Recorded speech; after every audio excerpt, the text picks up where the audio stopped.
katikati ya changamoto. Kichwa cha ujumbe wa neno langu mchana leo. Amen.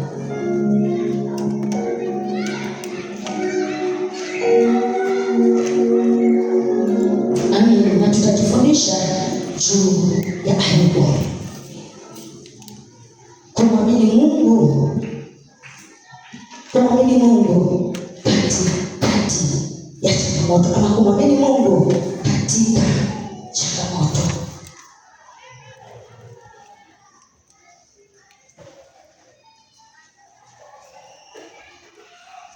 Bwana Yesu asifiwe. Kumwamini Mungu katika changamoto, ama kumwamini Mungu katikati ya changamoto. Amen. Bwana Yesu asifiwe. Mchana wa leo nataka nikukumbushe tu ya kwamba katika chochote unachopitia katika maisha, iwe ni kwa uzao, iwe ni kimaisha, iwe ni kwa huduma yako, iwe ni kazini, iwe ni kwa ndoa, katika maeneo yoyote yale unayopitia, jitie moyo katika Bwana. Jitie moyo katika Bwana. Katika kila changamoto unazopitia, kila maeneo, jitie moyo katika Bwana. Jitie moyo katika Bwana. Bwana Yesu asifiwe. Wakati mwingine Mungu anapoanza kufanya kazi katika maisha ya mwanadamu, anapoanza kutembea na wewe, anapoanza kufanya kazi katika maisha yako, huwa inaonekana ni kama Mungu wetu ameshindwa, ama inaonekana ni kama Mungu ameenda akakuacha. Lakini namna ya utendaji kazi ya Mungu si kama vile mwanadamu anavyofikiri. Bwana Yesu asifiwe. Na ndio maana Biblia inasema kwenye kitabu cha Isaya 55 mstari wa 8, inasema mawazo ya Mungu si kama mawazo ya mwanadamu, na njia za Mungu si kama njia za mwanadamu. Ndiposa Mungu anapofanya kazi si kama vile kazi za mwanadamu, ama si kama vile mwanadamu anavyofikiri juu yako, kwa sababu njia za Mungu ni njia zake ziko pekee. Kazi za Mungu ziko pekee. Bwana Yesu asifiwe. Mawazo ya Mungu anayokuwazia sio kama mawazo ya mwanadamu. Mawazo ya Mungu yanawaza tofauti na mwanadamu. Mwanadamu anawaza kukata tamaa. Mwanadamu anawaza kuvishika moyo. Mwanadamu anawaza vile anavyopitia changamoto. Lakini mawazo ya Mungu yako tofauti. Mawazo ya Mungu yanakuwazia kushinda. Mawazo ya Mungu yanakuwazia kusonga mbele. Mawazo ya Mungu yanakuwazia kukuinua. Na njia za Mungu hakuna wakati zinafanana na za mwanadamu. Bwana Yesu asifiwe. Asifiwe Yesu. Amen. Tuwe katika neno langu la leo, Ayubu 42 mstari wa kwanza na wa pili. Ayubu 42 mstari wa kwanza na wa pili.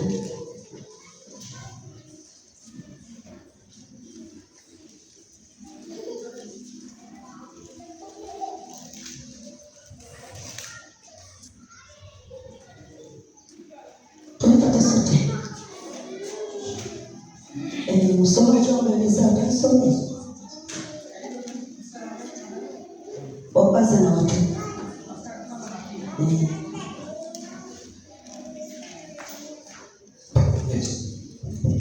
Amen. Ayubu 42 verse 1 and verse 2. Ndipo Ayubu akamjibu Bwana na kusema, najua ya kuwa waweza kufanya mambo yote, na ya kuwa makusudi yako hayawezi kuzuilika. Ni nani huyu apitaye mashauri bila maarifa? Kwa maana nimesema maneno nisiyoyafahamu, mambo ya ajabu ya kunishinda mimi nisiyoyajua. Amen. Bwana Yesu asifiwe. Haleluya. Ayubu anazungumza baada ya kuona kile ambacho kilitokea kwenye maisha yake na jinsi ambavyo Mungu alirejesha kile ambacho adui alikuwa amekipiga. Na sasa hapa anamjibu Bwana, anamwambia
Bwana Yesu asifiwe.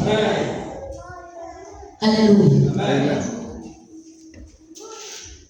Inafika mahali Ayubu anajua ukuu wa Mungu. Katikati ya kila changamoto alizopitia, Ayubu anajua ukuu wa Mungu. Katikati ya kila mateso aliyopitia, Ayubu inafika mahali anajua na anaona ukuu wa Mungu. Haleluya. Amen.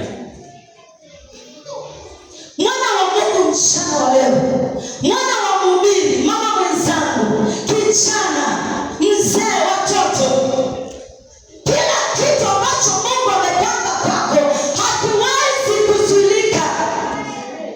Bwana Yesu asifiwe. Amen. Kila kitu ambacho Mungu amekipanga na makusudi kwenye maisha yako, hakuna chenye kinaweza kuzuilika. Iwe mvua, iwe jua, hakuna jambo linaweza kuzuilika. Hakuna linaloweza kupinga. Hata yainuke maneno namna gani, hata yainuke vita vya namna gani, hakuna jambo ambalo Mungu amekusudia kukutendea litaweza kuzuilika wala litaweza kupingika. Bwana Yesu asifiwe. Asifiwe Yesu. Haleluya. Ukienda ukijua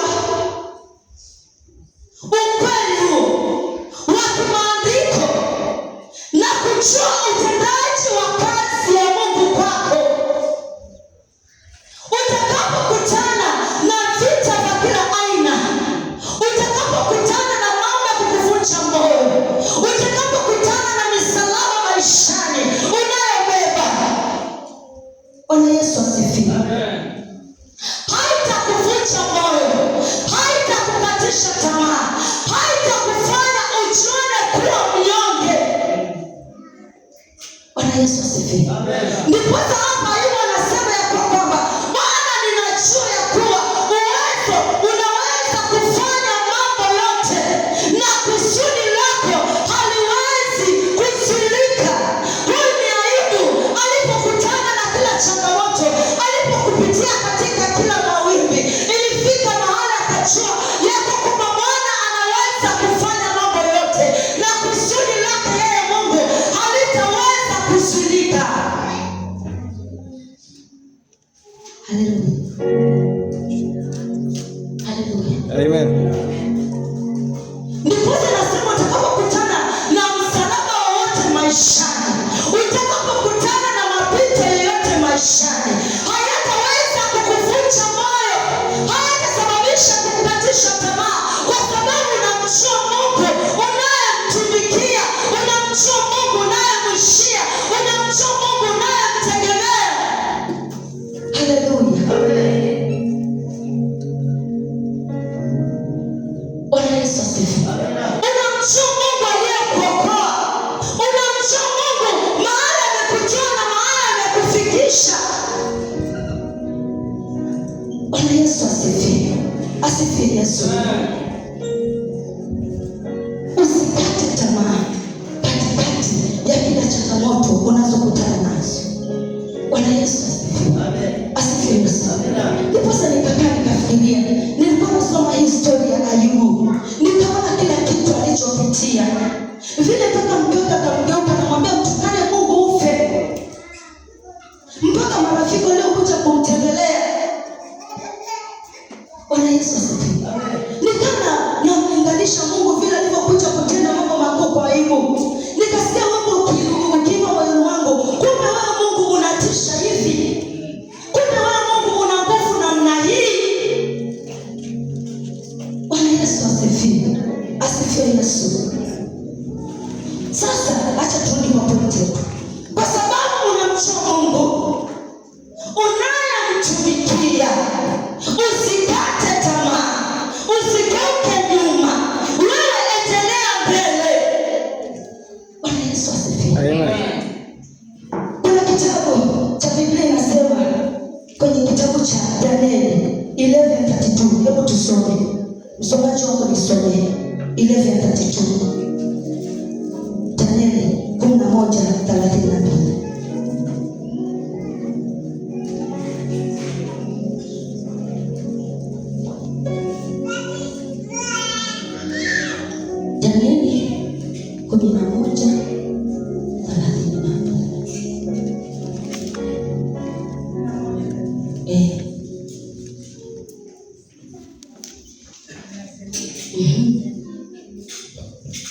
Na wao wafanyao maovu juu ya hilo agano na wao wafanyao maovu juu ya hilo agano atawapotosha kwa maneno ya kujipendekeza. Lakini watu wamjuao Mungu wao watakuwa hodari na kutenda mambo makuu. Rudia tena. Na wao wafanyao maovu juu ya hilo agano atawapotosha kwa maneno ya kujipendekeza. Lakini watu wamjuao Mungu wao watakuwa hodari na kutenda mambo makuu. Na wale wafanyao maovu Mungu wao atafanya nini? Atawapotosha. Lakini wale wamjuao Mungu wao watakuwa hodari na kufanya mambo makuu. Wale wanaomjua Mungu wao, wale wanaomjua Mungu mahali amewatoa na mahali amewafikisha, wale wanaomjua Mungu aliyewaokoa, wale wanaomjua Mungu anayewatetea, watakuwa hodari na kufanya mambo makuu. Bwana Yesu asifiwe. Wale wanaomjua Mungu wanayemtumikia, wale wanaomjua Mungu wanayemwishia,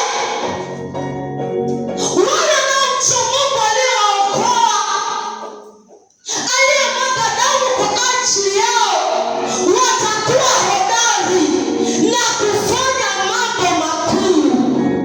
Haleluya, haleluya. Watu wanaomjua Mungu wao watakuwa na nguvu na watatenda mambo makuu.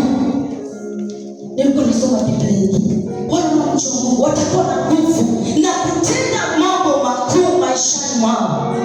Bwana Yesu asifiwe. Kumjua Mungu kunaleta nguvu na ujasiri. Unapomjua Mungu unakuwa na nguvu na ujasiri. Hata kuja changamoto za namna gani hazitaweza kukatisha tamaa. Kwa sababu gani? Wanaomjua Mungu wao watakuwa hodari na kufanya mambo makuu.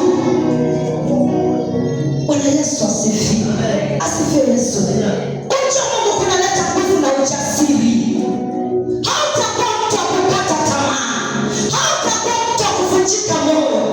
Hautakuwa mtu wa kukata tamaa.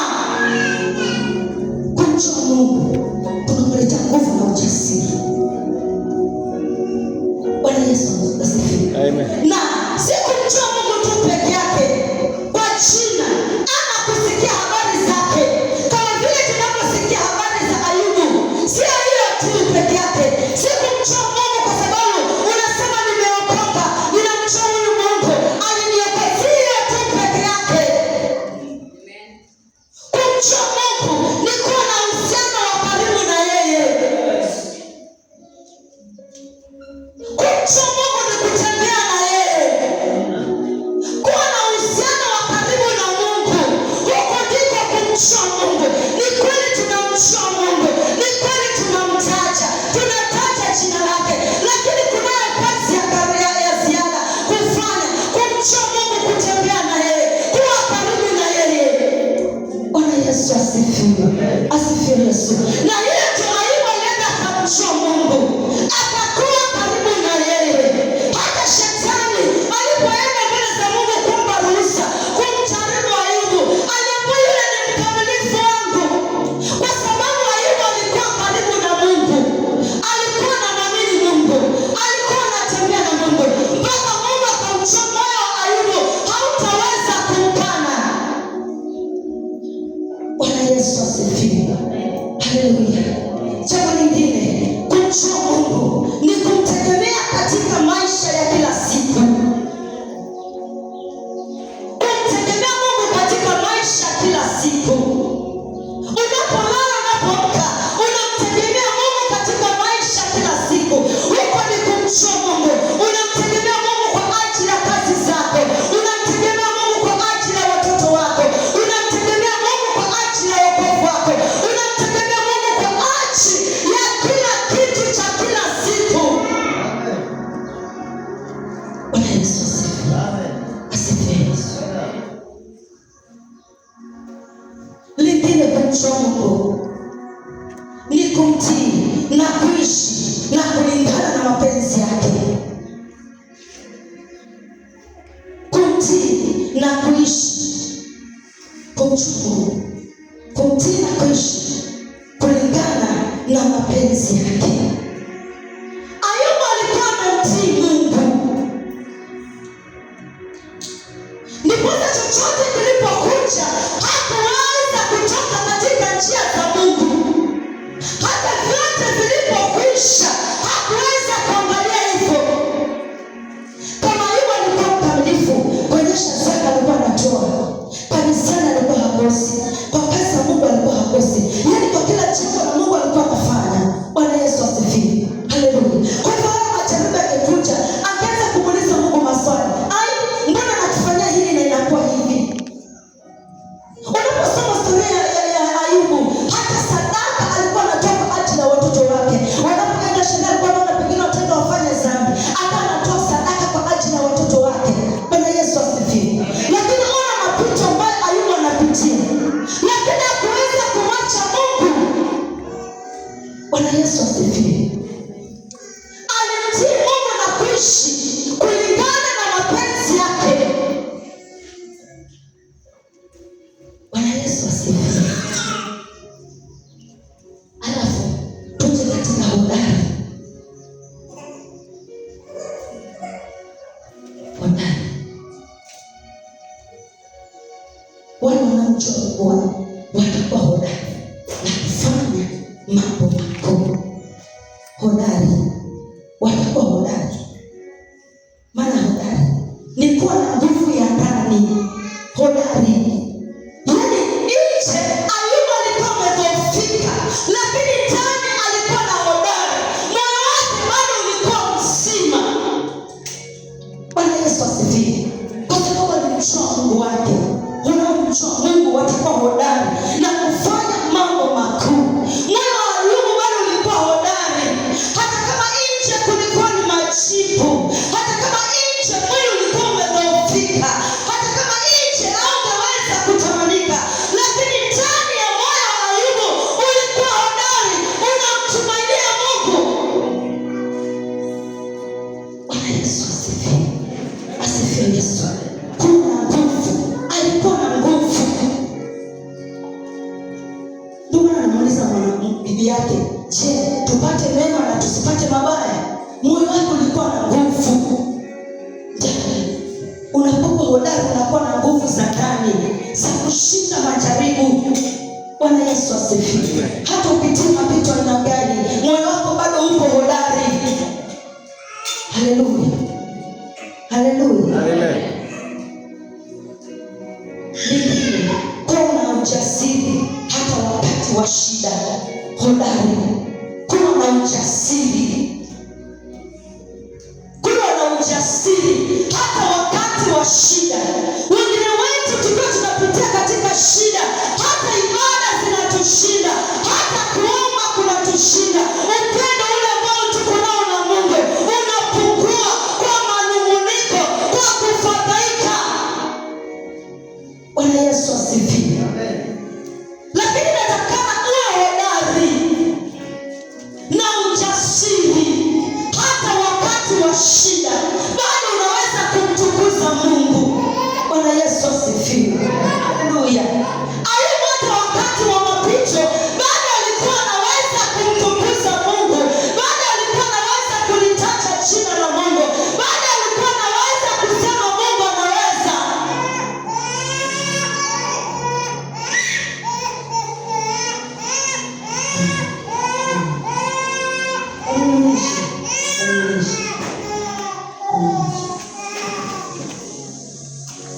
Kuwa na ujasiri. Kete tu pale kunyuma mama, hicho kitabu. Kuwa na ujasiri hata wakati wa shida, kutokata tamaa. Bwana Yesu asifiwe. Amen. Haleluya. Amen. Ayubu anazungumza baada ya kuona jinsi shetani alivyokuwa amevuruga familia yake, familia ikaisha. Ayubu anazungumza kabla hata vile naona shetani aliondoa kile alichokuwa nacho.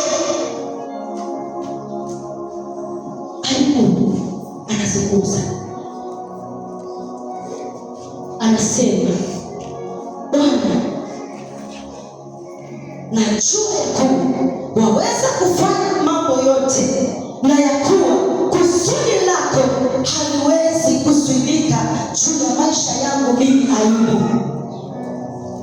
Ayubu anazungumza hata kabla ya watoto wake wote kwenda, familia imeisha, kama ni biashara zimekufa, kama ni mali zimeisha, kama ni mwili umedhoofika, lakini anamwambia Bwana, najua unaweza kufanya mambo makuu, na hata makusudi yako hayawezi kuzuilika. Bwana Yesu asifiwe. Asifiwe Yesu. Amen. Tunapopitia changamoto zetu, Mungu hayuko. Mungu yuko, amekaa kimya. Pengine unapitia changamoto fulani, wako neno unapata tamaa, unaona ni kama Mungu amekuacha, unaona ni kama Mungu hayuko, unaona ni kama Mungu amekusahau. Lakini si eti Mungu hayuko, Mungu yuko. Kwa hiyo Mungu alikuwa yuko na aliamua kukaa kimya. Bwana Yesu asifiwe. Na akanyamaza. Shetani kila alichokikuwa akifanya, Mungu alinyamaza, akawa anamwangalia tu. Bwana Yesu asifiwe. Na nina uhakika wale waliokuwa majirani wa Ayubu, wale waliokuwa marafiki wa Ayubu, walifika mahali wakawa wanamwangalia Ayubu, wanamuuliza, wanasemezana, je, huyu Mungu wake aliyekuwa anamtumikia, aliyekuwa anamuomba, aliyekuwa anamtegemea, leo yuko wapi? Mbona amemwacha anapitia hizi changamoto? Mbona amemwacha anapitia hizi shida? Yule Mungu aliyekuwa anamtegemea, hata pengine wengine walikuwa wanasema yule Mungu aliyekuwa anaturingia naye, tukimwambia tende mahali fulani anatembea anaenda hekaluni, yuko wapi? Huyo Mungu wake yuko wapi leo? Mbona amemwacha kiasi hichi? Wengine hata walikuwa na mashaka pengine ya Mungu wa Ayubu, wanaulizana, kweli ni Mungu alikuwa na mabudu? Kweli huyu ni Mungu alikuwa anamtegemea? Kweli njia zake zilikuwa sawa mbele za Mungu? Mbona sasa Mungu amemwacha anapitia haya yote? Bwana Yesu asifiwe. Mungu aliyekuwa na mabudu siku zote yuko wapi? Mbona hakumtetea? Mbona hakumpigania? Huyo Mungu aliacha watoto wake wote wakafa. Huyo Mungu Ayubu yuko wapi? Bwana Yesu asifiwe. Huyo Mungu mbona aliacha biashara zake zote zikaisha? Huyo Mungu wake yuko wapi?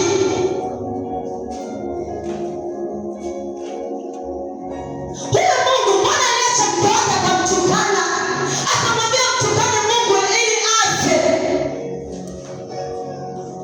Bwana Yesu asifiwe. Haleluya. Na Mungu ni wa ajabu. Asubuhi leo nimekatika na tafakari hii story ya mke wa Ayubu. Eti anamwambia mume wake, mtukane huyo Mungu ufe. Yaani hata haoni thamani ya huyu mume. Pengine walianzia kwa shida, wakafika na pengine hata kidogo alisema katika shida na katika raha tutakuwa pamoja. Bwana Yesu asifiwe. Yaani Mungu akatusaidie tuseme ndio anayo. Yaani wakati wa shida sasa anamwambia Ayubu, mtukane huyo Mungu ufe, abaki peke yake. Ni katika kuchagua neno ama kujitafakari kwangu, nikasema huyu mama alikuwa ameanza kuona ndugu zingine nje. Ndio maana anamwambia mtukane huyu Mungu ufe ili aondoke awe free. Si ni kweli? Mbona sasa kama mtu unayempenda utazaje kumwambia mtukane huyu Mungu wako ufe? Haleluya. Amen. Sasa namwambia hiyo mtukane huyu Mungu ufe ili abaki mwenyewe, abaki huru. Maana yeye tunaposoma yeye hatuoni kama mke wa Ayubu aliomba mahali. Inaonekana bado alikuwa yuko sawa tu. Majaribu yaliingia tu kwa Ayubu na mali zake na watoto wake. Si ndio? Si ndio kanisa? Kwa hivyo inakaa huyu mama alikuwa yuko sawa. Kwa hivyo kuna jambo fulani alianza kuwaza. Alianza kuwaza. Hata labda alikuwa shachumbiwa. Yeye alikuwa anangoja tu Ayubu afe aende.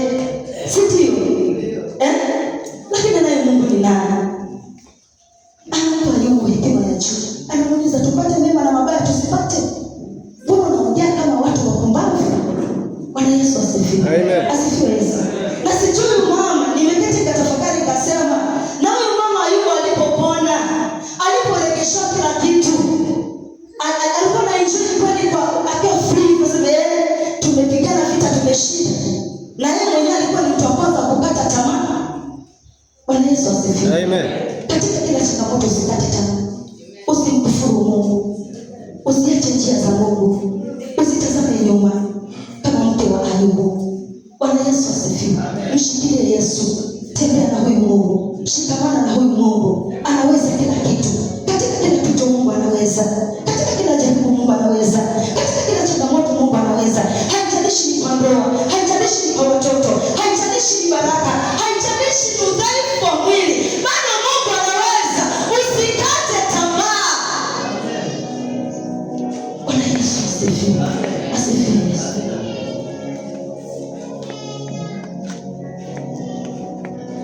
Nina uhakika watu walikuwa wanamtazama Ayubu na wanasema huyu Mungu wake yuko wapi? Aliyomwomba siku zote yuko wapi? Huyu Mungu wake mbona hamtetei? Bwana Yesu asifiwe. Nimekuja nikwambie mchana wa leo, watu wa Mungu tunayemtumikia, usivunjike moyo wala usikate tamaa. Unaye Mungu unayemtumikia anakuazia mema, uko mipangoni mwake. Hata kama kunayo mapito unayopitia, hata kama kunayo majaribu unayopitia, lakini kumbuka unaye Mungu unayemtumikia hataweza kukuacha kama vile hakumwacha Ayubu, hata nao hataweza kukuacha. Bwana Yesu asifiwe. Asifiwe Yesu. Haleluya.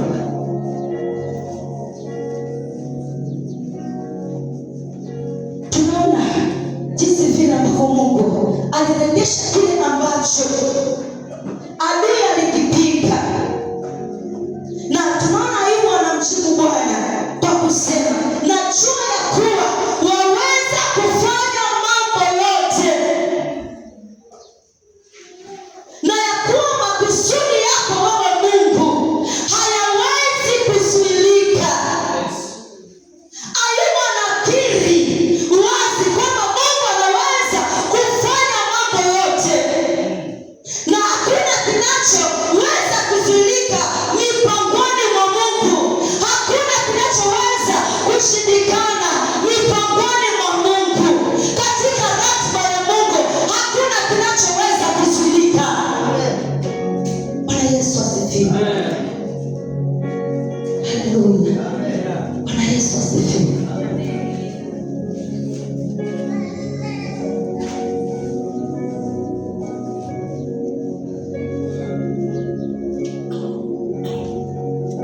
Huyu Mungu tunayemwabudu huwa anasubiri shetani afanye yake yote. Mungu alikuwa anasubiri shetani afanye yake yote kwa Ayubu. Alimwambia, lakini usiguse nini? Moyo. Bwana Yesu asifiwe. Akamwacha Ayubu, akamwacha shetani afanye yake yote kwa Ayubu. Alafu akimaliza kufanya, wakati shetani hana tena cha kufanya, basi ndio Mungu wetu huwa anainuka na anaingilia kati.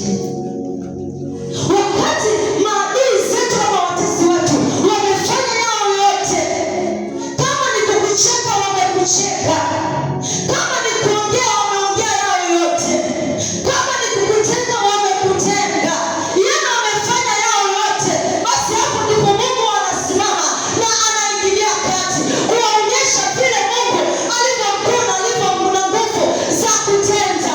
Amen. Na anamfunga vinywa.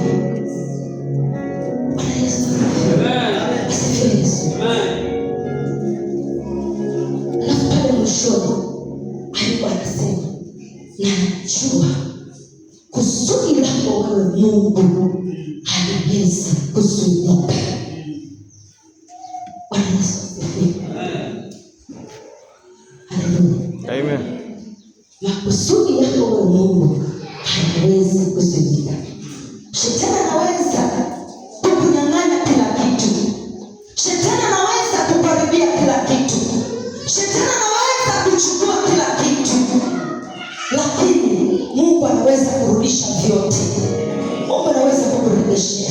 Mungu anaweza kubadilisha usawa. Mungu anaweza kubadilisha maisha. Mungu anaweza kukubariki. Mungu anaweza kukuinua. Shetani anaweza kufanya ya kwake, lakini wakati wa Mungu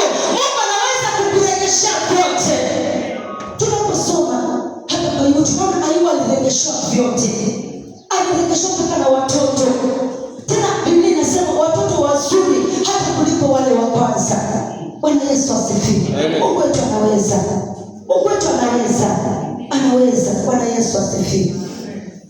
Wewe kaa tu kwenye mapenzi ya Mungu. Usitoke kando na mapenzi ya Mungu. Wewe endelea kukaa tu katika mapenzi ya Mungu. Katika kila changamoto unazokutana nazo, katika kila milima unayokutana nayo, katika kila dhoruba na mawimbi unayokutana nayo, wewe kaa tu katika mapenzi ya Mungu.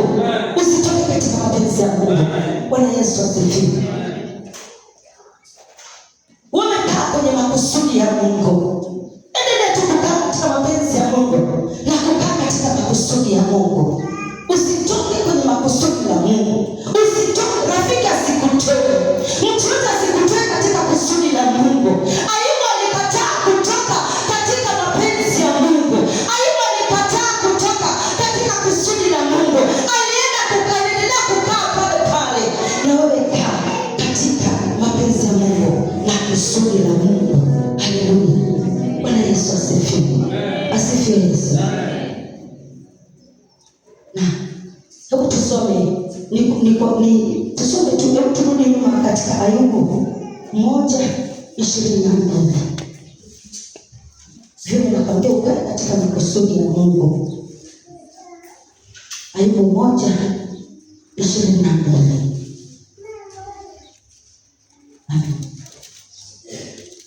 Acha nisome. Nasema hivi: katika mambo hayo yote Ayubu hakufanya dhambi wala hakuwazia Mungu kwa upumbavu. Ayubu 1:22. Katika mambo hayo yote Ayubu hakufanya dhambi wala hakumwazia Mungu kwa upumbavu. Katika mapito hayo yote, katika changamoto hizo zote, katika shida hizo zote, hata na mali kuisha, watoto kuisha, mwili kudhoofika, Ayubu hakutenda dhambi wala hakumwazia Mungu kwa upumbavu. Bwana Yesu asifiwe. Haleluya. Kwa hivyo chochote kinachotokea katika maisha yako leo, unaweza kuwa unaona giza mbele, huoni nuru, huoni njia, huoni mwanga. Usitende dhambi wala usimwazie Mungu kwa upumbavu. Bwana Yesu asifiwe. Amen. Unaweza kuwa unaona vitu vyenye hauvielewi. Unaona mwaka huu unakuaje? Hivi nitamaliza huu mwaka kweli? Lakini usitende dhambi na usimwazie Mungu kwa upumbavu. Bwana Yesu asifiwe. Amen. Asifiwe Yesu. Usitende Mungu dhambi kwa kuwaza kwako, kwa kunena kwako, kwa kutenda kwako. Usimtendee Mungu dhambi wala usimwazie kwa upumbavu. Kwa kunena kwako, kwa kuwaza kwako, kwa kutenda kwako, usimtendee Mungu dhambi. Bwana Yesu asifiwe. Amen. Asifiwe Yesu. Usiruhusu mapito yakakufanya ukamkosea Mungu. Usiruhusu hayo majaribu ya maisha yakakufanya ukamkosea Mungu. Usiruhusu mapito ya ndoa, usiruhusu mapito ya kukosa kazi, usiruhusu mapito ya upungufu umekaa nao maishani yakakufanya ukamkosea Mungu. Endelea kukaa ndani ya Mungu. Endelea kukaa ndani ya mapenzi ya Mungu. Endelea kukaa ndani ya njia za Mungu. Bwana Yesu asifiwe. Haleluya. Haleluya. Maana wakati unapopitia mapito, ni rahisi sana kumkosea Mungu. Ni rahisi sana kumnung'unikia Mungu.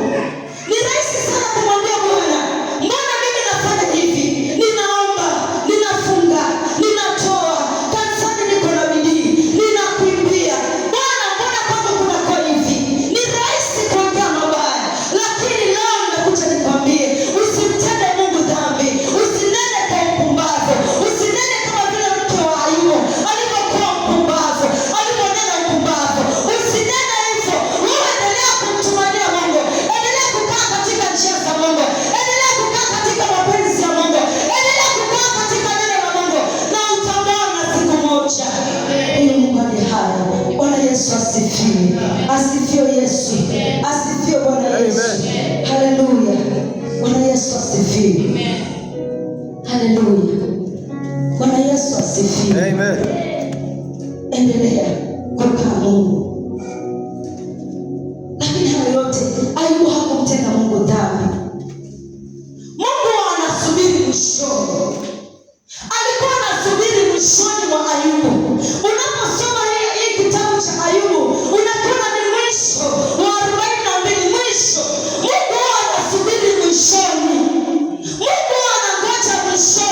Na imani maadui ama majirani wa Ayubu walimsogelea Mungu wa Ayubu.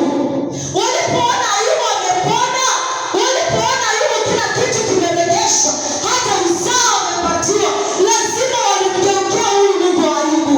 Lazima walimfuata huyu Mungu wa Ayubu. Bwana Yesu asifiwe. Asifiwe Yesu.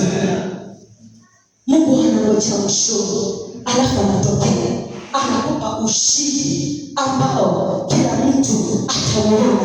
Mungu anangojea ushuru, alafu anatokea anakupa baraka ambazo kila mtu ataziona. Bwana Yesu asifiwe. Asifiwe Yesu. Haleluya. Bwana Yesu asifiwe. Katika mambo yote Ayubu hakumwazia Mungu kwa upumbavu wala hakutenda dhambi. Alisema ya kwamba najua Bwana unaweza kufanya mambo yote, na kusudi lako wewe Mungu haliwezi kuzuilika. Kusudi la Mungu haliwezi kuzuilika kwa maisha yako. Kusudi la Mungu haliwezi kuzuilika kwa nyumba yako. Kusudi la Mungu haliwezi kuzuilika kwa mapito unayopitia. Ayubu anamwambia Mungu, na najua wewe Mungu unaweza kufanya mambo yote. Bwana Yesu asifiwe. Asifiwe Yesu. Hapo Ayubu 5 hiyo 42:5. Hebu dada Nizani some.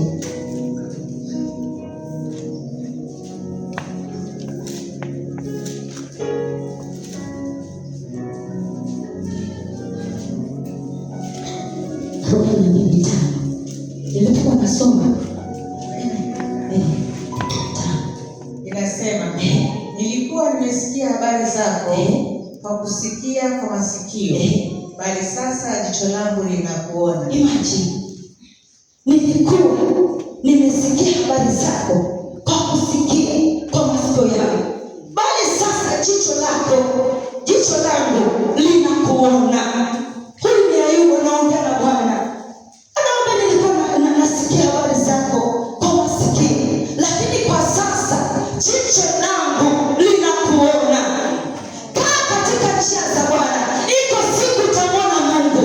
Bwana Yesu asifiwe. Kwa macho yako utamwona kwa watoto wako, kwa macho yako utamwona kwa baraka zako, kwa macho yako utamwona kwa kazi zako, kwa macho yako utaona vile Bwana atakavyokuinua, atakavyokutetea, atakavokupigania. Bwana Yesu asifiwe. Wewe kaa tu ndani ya mapenzi ya Mungu, usiondoke kamwe. Bwana Yesu asifiwe. Asifiwe Yesu. Hata ukutane na changamoto za aina gani, hata ukutane na mapito aina gani, hata ukutane na shida za aina gani, ninakuja nikwambie, wewe kaa katika njia za Mungu. Kama vile Ayubu alivyochagua kukaa katika Mungu, hakumwacha Mungu, hakumwazia Mungu upumbavu, wala hakutenda dhambi. Aliendelea kumwamini Mungu, aliendelea kumtegemea Mungu, aliendelea kumtumania Mungu. Nimekuja nikwambie mchana wa leo, mtegemea huyu Mungu, mwamini huyu Mungu, na ipo siku kwa macho yako kile ambacho ulikuwa unaona hakiwezekani, huyu Mungu atatenda tu. Kile ambacho ulikuwa unaona umefika mwisho, Mungu atatenda tu. Kile ambacho kimekukatisha tamaa, Mungu atatenda tu. Kwa macho yako utaona, iwe ni kwa nyumba yako utaona, iwe ni udhaifu unaopitia utaona Mungu akitenda. Uwe ni baraka au utazipata, utaona Mungu akuinua. Iwe ni watoto elimu hawapiti, utaona Mungu akiwainua. Bwana Yesu asifiwe. Wewe kaa tu katika njia za Mungu, usitoke katika mapenzi ya Mungu. Bwana Yesu asifiwe. Haleluya, haleluya. Bwana Yesu asifiwe. Asifiwe Yesu. Haleluya. Unaomtegemea Mungu humfanya hodari na kutenda mambo makubwa. Bwana Yesu asifiwe. Haleluya. Mtegemee Mungu, mshie Mungu, mtumaini